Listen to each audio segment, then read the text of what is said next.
Thank you. Remember, TBA. When we're out playing, I see it.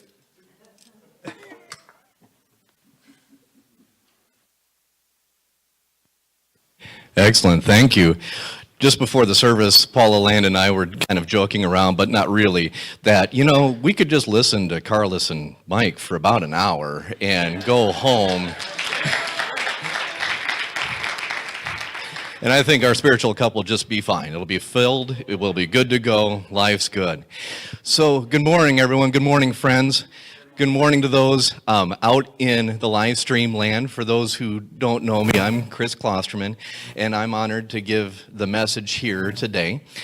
This is my second go-around. My first go-around was when I was able to give, or I was honored to give, the Father's Day message a couple years ago. So hopefully this is kind of like riding a bike, you know. After a couple years, you can hop back on and make a little bit of sense to all of you.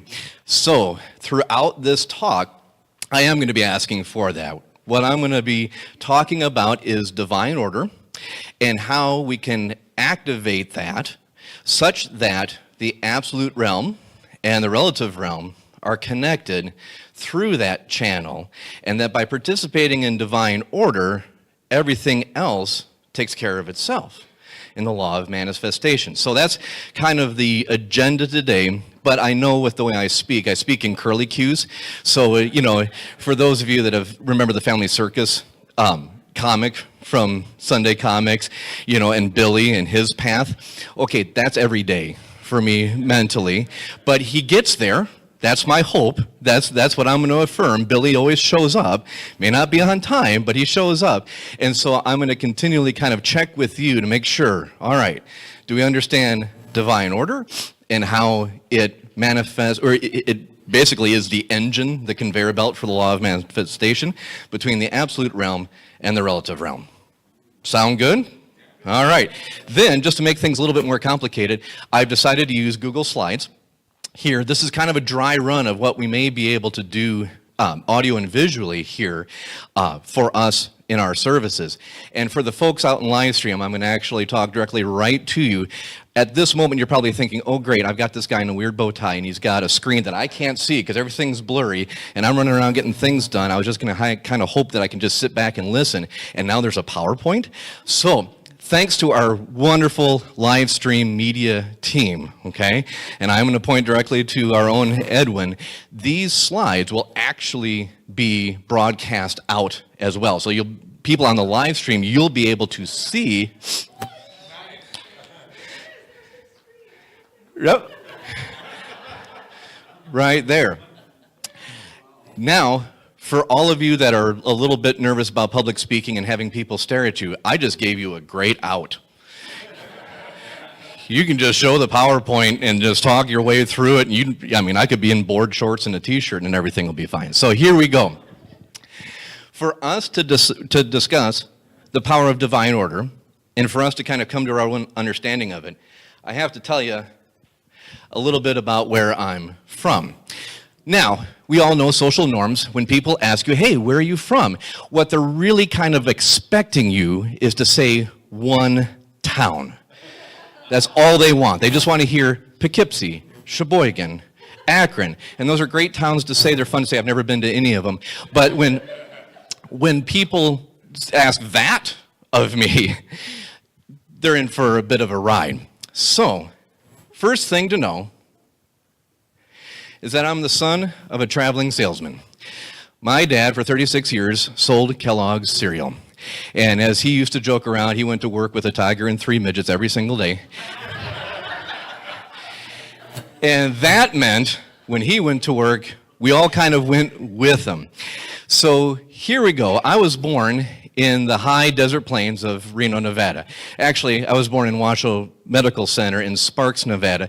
And although this is not a Unity bumper sticker, Unity wouldn't write this one. One of the best bumper stickers I ever saw in Reno was Reno. Not quite hell, but close enough to see sparks.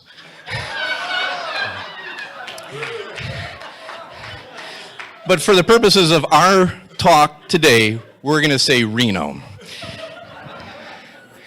And then when I was 11 months old, we moved to the cereal capital of the world, Battle Creek, Michigan. And when your dad sells cereal, that's where you go. And so that's where I spent the next 8 years of my life. And in second grade, I finished up second grade and then moved to Houston, Texas, a little suburb of Houston, Texas named Kingwood. And when I talk about houses, this is the one that escaped me. And the fact that when Hurricane Maria came through, I was able to use Google Maps, Google Street View, and realize that the house I grew up in for third and fourth grade in Kingwood, Texas, is no longer. So we're going to kind of just tuck that back in the memory banks for the best that we can. So right now I've gone through third and fourth grade, and then we get moved to Urbandale, Iowa, where I spend fifth and sixth grade, and then we go back to Battle Creek, so Battle Creek times 2, for half of seventh grade.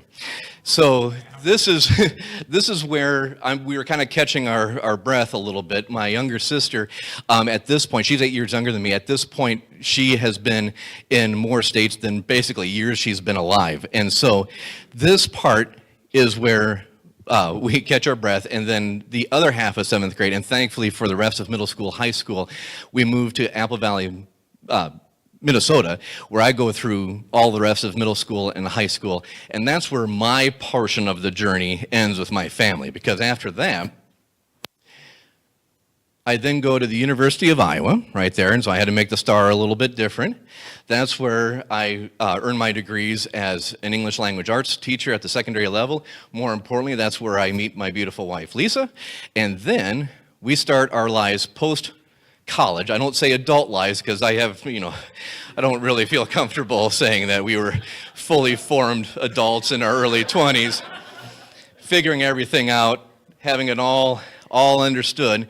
So we go from Kansas City, Missouri, and through a series of long, horribly boring events, we end up in Sacramento for 7 years, where I teach at Folsom High School, where we had the high school on one hill, then we had the valley of all the tech companies, which is why the median income is 300 grand, and then on the other hill, we have Folsom Prison.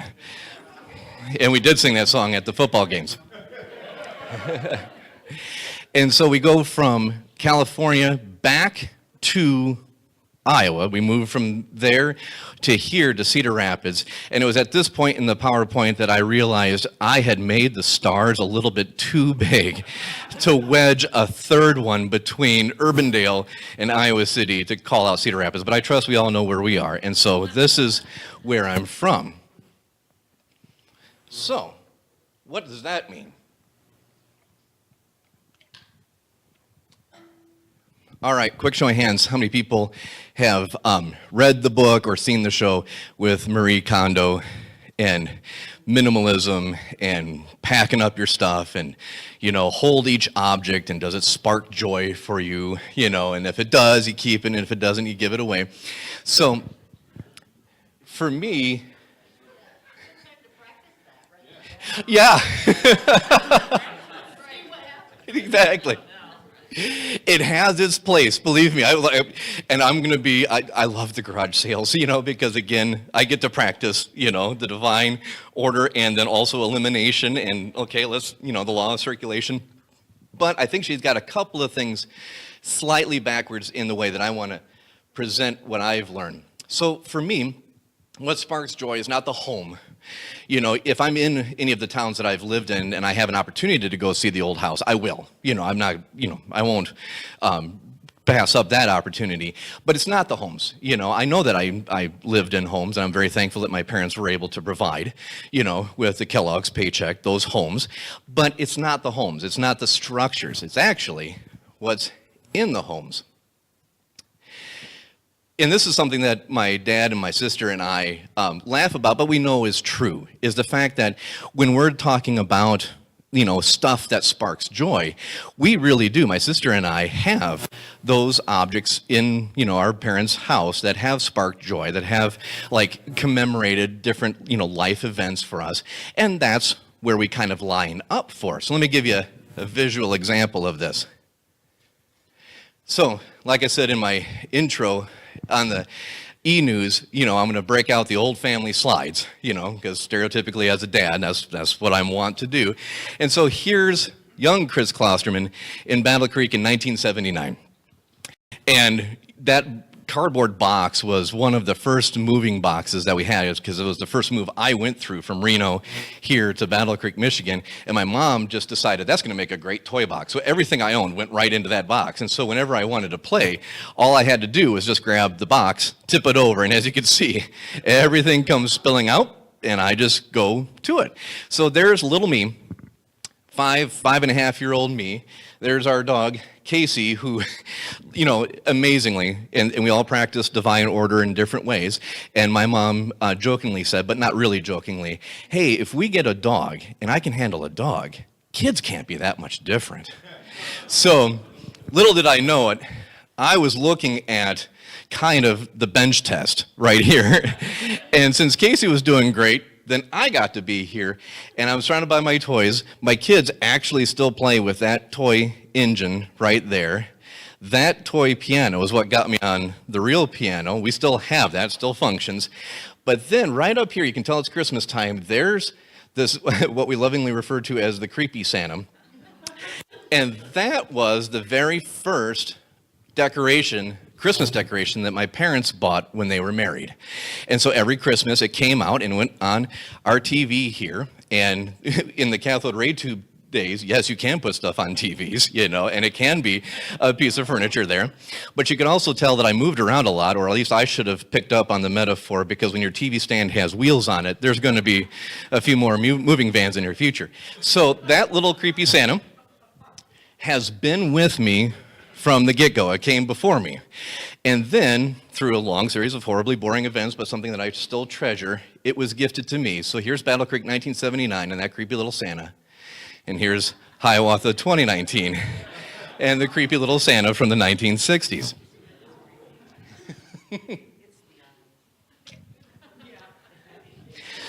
I like it. This is my Christmas. But it really is, in the fact that, going back, Marie Kondo says, does it spark joy for you? And, okay, I get where she's coming from on one level. But what I'm trying to describe today is, if it sparks joy, if this creepy little Santa sparks joy, and it does, it's not that it sparks joy. It's not the outward. It's not the object. It's not the talisman out here. What it is a reflection of my joy. Am I sparking joy?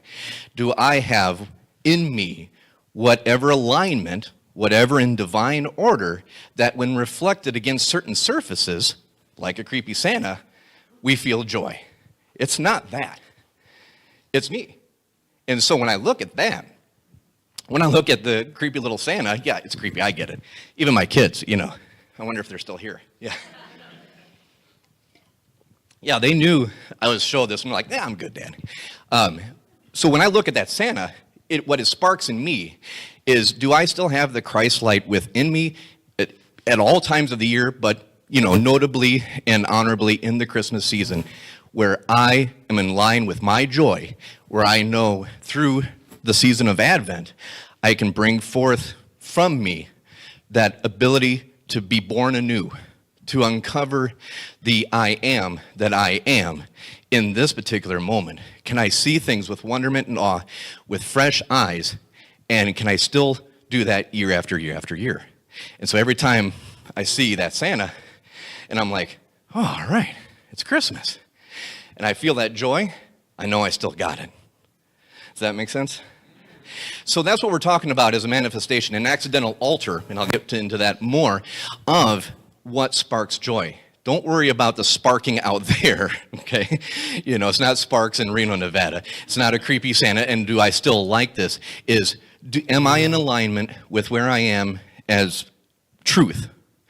And do I see that truth reflected in different people, places, events, objects around me, to give me kind of my compass? And we're going to talk about that a little bit more. So, this is kind of the big point. I put this slide in here to make sure I'm staying, on the rails. Because what often happens is when you discuss order, people tend to think, oh, it's about being organized. You know, do you have your photo albums all in order? Have you kept every single Christmas letter you've ever received and you have it in a 3-ring binder and all of that? No, it's not. You know, what I know, what I put forth in this message is that you can be horrifically messy and unkempt and have all your physical things be in, complete disarray, but you can have divine order, right? You can be centered in the I am, the truth that you know, and you know that you've got a firm rudder on the ship through Jesus Christ, the way shower, to then be the best that you can be. Likewise, you can have, and this is kind of too specific of an example to pass off like I've just thought of this, but you could have your breath mints, your certs, all lined up in a row, in a drawer that completely freaks out a loved one in your life. And still be a complete mess inside. Right? I went down that road and I'm like, yeah, I can't get out from underneath it. I caught myself in my own net. So it's not about the outward things. It's about how, kind of like a key going into a lock, do I see the tumblers align, that I balance and adjust myself and think of the sequence and the order that I need to be in that moment such that divine order, like a light through a prism, can shine through me and become, like I said earlier, that conveyor belt that then drives everything else, which we're going to reference. So, when you go on my own life, examples of how it could manifest out in the material, the relative realm. So how does it go from the absolute to the relative? And it's not something that you start by impressing on somebody else. Okay, so it's not something where, okay, if I just have these people in my life kind of just get their act together and pick up around here, I'll be able to think. I'll be able to function. It doesn't work that way. I learned that first and foremost with my students. I taught 6th through 12th grade English from at-risk, but I would say underserved, to AP English for 18 years. And I would look at some horribly disorganized people every single day for 1/24 of their day. And in the early days, I would say, okay, well, let me help you with your organization. I know how to do this because, again, I, lined up my certs just nice and neat in my drawer, so I can easily take that bit of wisdom and give it to you. And my students were like, okay, apparently I'm disorganized because he's calling me that, and apparently he's going to help me, but I'm fine. And it took, thankfully, a short amount of time, but it still took some time for it to sink into my head that I had it reversed. So over time, I would have students come to me and say, okay, I need help with organization. How do I do that? And those were easier conversations because I wasn't impressing something on them or forcing them to do a certain method or anything of that nature. But they were coming to me for legitimate help, and then I was able to help them. But the thing that I learned was it still has to come from the inside out. Meaning, this last I remember this clearly. A couple of years ago, I had this last interaction with this girl in my English class where she was like, I can't keep the notes straight. Could you have some ideas of how to organize my notes? And I just need to do this because I need to pass your class. Which is the first tell. And I said, okay, without touching anything, list off for me 4 apps on your phone. And she was able to oh, I've got this and this and this and this and this. All right, don't touch anything, but describe to me where they are on your phone. Like to activate those apps, upper left-hand corner, bottom right-hand corner, where do you have to go to get those apps? And she was like, oh, well, I just click here and I have this in this folder and then I swipe this over to the other page here when, I've got folks looking over my shoulder and I've got the blah, blah, blah, blah. And she was able to, I believe you. In your pocket right now is your phone upside down or right side up? And she's like, oh, it's right side up. And so I was like, okay, you're organized. You have order. You don't need me. You know. So, and you're not going to hurt my feelings. Don't worry whatsoever. Is English not your favorite class? And she kind of looked sheepishly down, and she was like, no. And I went, that's okay. That's all right. You don't have an organization problem. You don't. I can help you. And don't worry about like being messy or being neat. Here's just the learning I want. And we were able to go from there. So you can't impress it upon somebody until they want to first. And then, even then, it has to come from within. They have to find their system. You can give ideas, but they eventually have to come to their own. So after 18 years, thousands of students, I met my greatest challenge when it came to activating divine order. It was my daughter. My daughter, Allison, the joke that we have in our family is that the real twins are literally Ethan and myself, and then Allie and Lisa. Allison knows absolutely, without a doubt, where everything she owns is. Is it in nice, neat little folders or buckets or on shelves? Absolutely not. And here I was as a new dad, and I'm going to shepherd them into this world, and I'm going to give them the tools to become independent, and I'm going to just rock their world. And I would tell Ethan, and Ethan would be like, okay, all right, I'll go do it. He's a rule follower just like I am. I'm like, great, I've sunk in. He gets me. And I turn to Allie. I'm like, Allie, we need to organize your room. What? Like, it's fine. It's good. I'm good, you know? And so over, again, you know, it's good. Water will seep into metal eventually. It's called rust. It just takes a while. So years of me talking to my daughter going, I'm good, Dad. I know you care about me. I know you want to be organized. I'm organized. This is good. I haven't lost a thing yet. I'm happy, you know. Then I realized, okay, the hills I'm going to die on are the stuff can't come out of the room into the hallway. So you have to just kind of find your line of demarcation. And I'm like, this crease in the carpet, this is it. And she's like, okay. And she, with her foot, took everything, pulled it back, and then looked at me and went, are we good? I was like, all right. You know, I'm getting the lesson. I'm not giving the lesson. And I said, okay, everything has to be hygienic. And she was on board with that. So then, lo and behold, through another long series of boring events, we come upon a writing desk that we take from Lisa's side of the family. And Lisa and Allie have this idea of, okay, we'll take it, we'll clean it, we'll strip it down, and then we'll paint it. And then this will be Allie's new desk. And Allie loved this idea. She loved the desk. And so now we did that. That was one of our projects this summer. And here we go. So all of a sudden, it was like the rubber band that I'd been stretching for a decade on how to be organized snapped, and there we go. She had everything, and as you can tell, she loves horses, but she had everything organized the way she wanted to do it. She knows still where everything is, and this looks like a room that can function. You know, instead of having to like cart a path through it, you can actually just walk in and understand, okay, there's the chair, there's the desk, there's the bed, here's the horses, everything's good, and she knows it. But it wasn't because what I said sunk in, like she finally like saw the light. It wasn't me. You know, as much as my ego would love to tell me the exact opposite, it was that she saw something happen within her life that she then activated through, and what manifests is outward organization. But she was already divinely ordered to begin with, and still is. I had no impact on that whatsoever. It would be just as powerful after 10 years of lecturing her to get her to do this.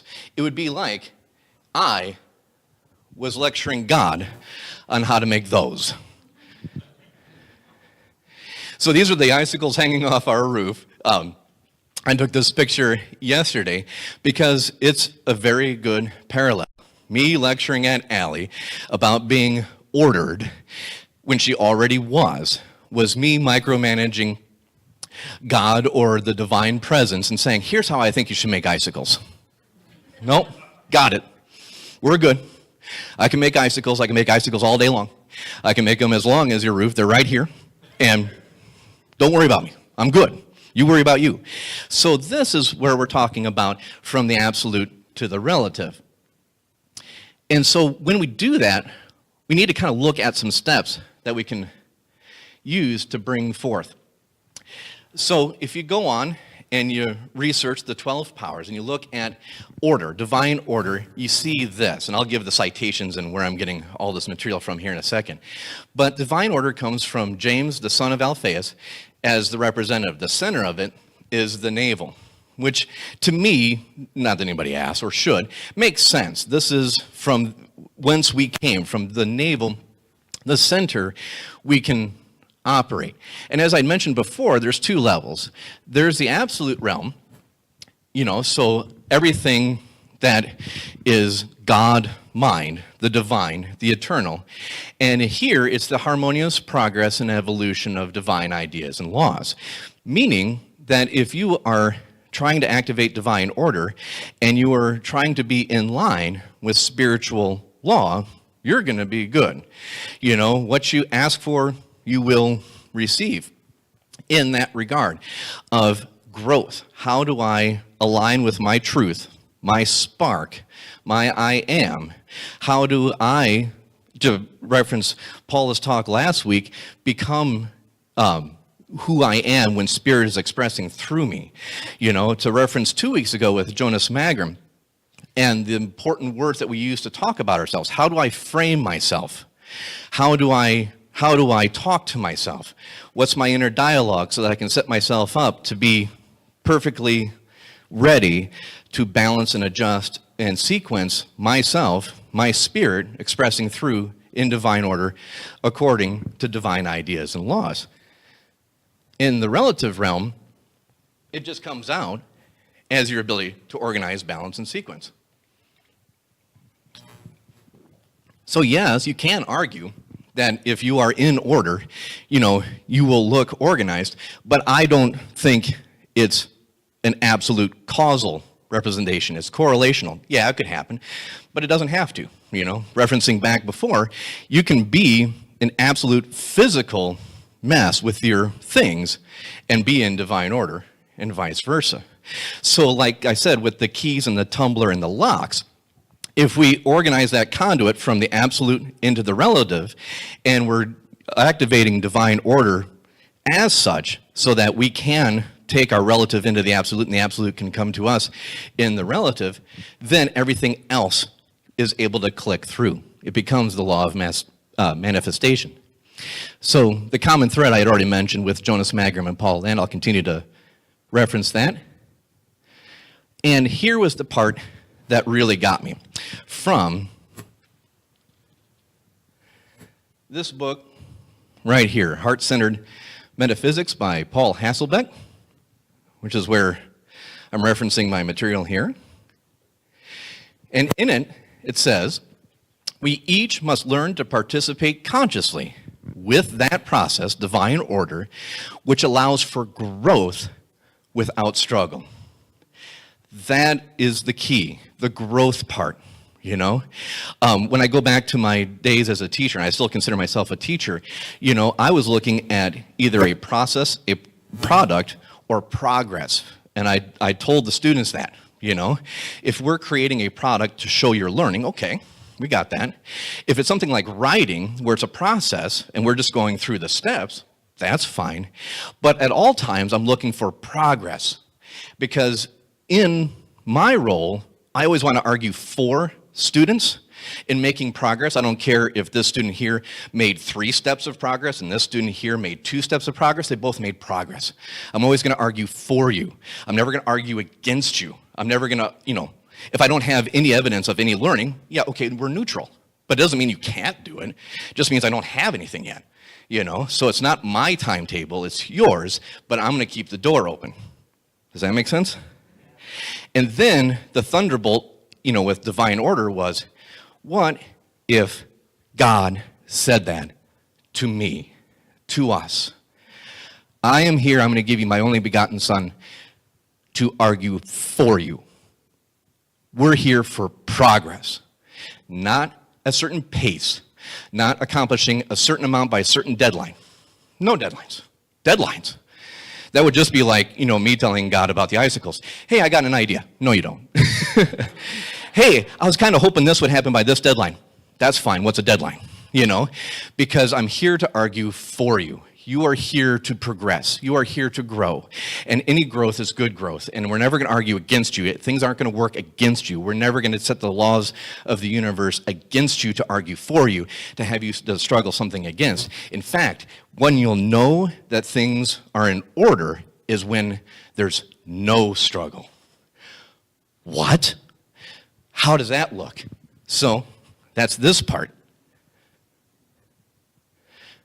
I got into this discussion with another dad that I respect.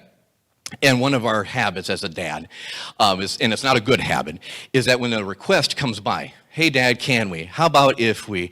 I think we should. And my natural knee-jerk reaction is to say no. Absolutely. I'm like, nope.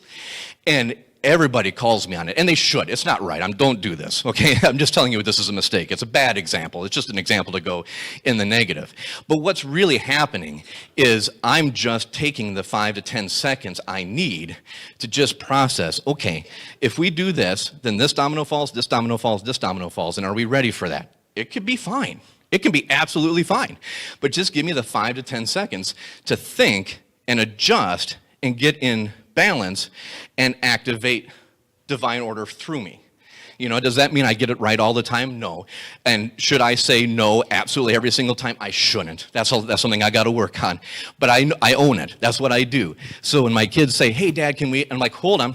I'm getting better at that. I start to say that a little bit more. I shouldn't really even do that. There's a better way.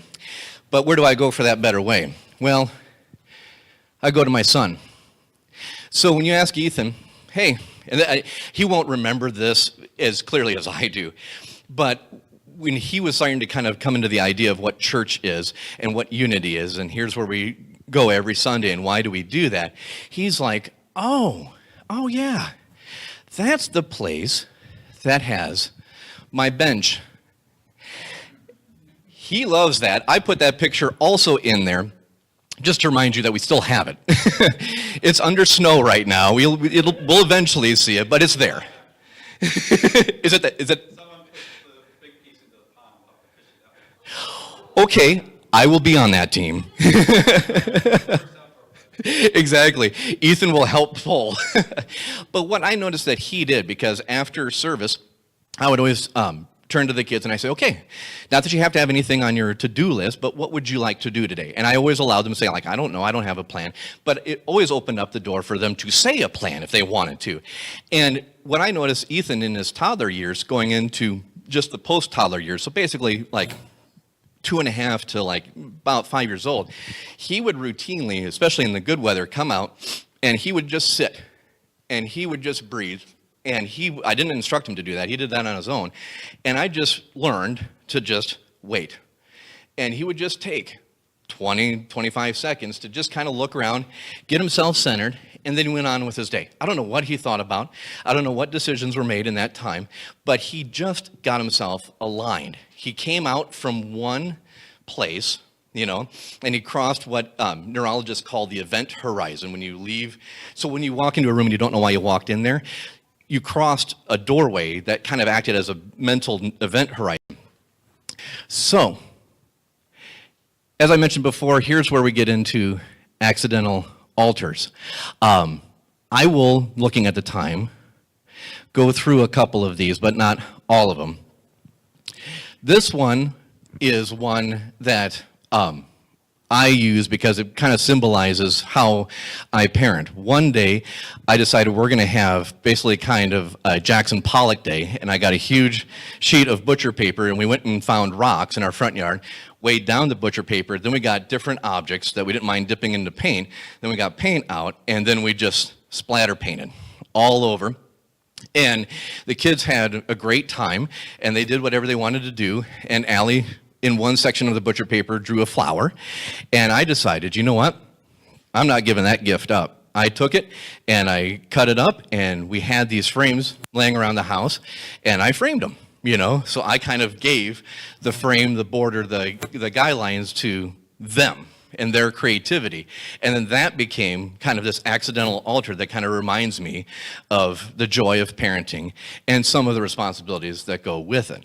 So that's what I mean by accidental altars. Things that are not planned as a place of reverence or of memory, but of places that show you, at this point, I was in order. Things were in alignment. It all made sense. And that is where we know we can have ourselves express our Christ nature, that's where we know we've been using our words correctly for ourselves and how we frame each other. That's when we know that whatever joy we have brought forth in ourselves that's divinely ours is reflected in the objects that mean something to us. And with that, I will happily go through any more of these slides with you. we could do part 2, but I wanted to end with an affirmation and scripture based on divine order. And so I just invite you to feel yourself centered, to breathe, to be on your own bench, and just know this in your heart with me. I claim my power of order now. I organize and balance my life according to divine ideas. I claim my power of order now. I organize and balance my life according to divine ideas. We have this power. It's not to be coerced or micromanaged. It allows us to have the absolute realm come into our relative realm and organize ourselves in right ways as Christ expresses himself through us. And from 1 Corinthians, but all things should be decently and in order.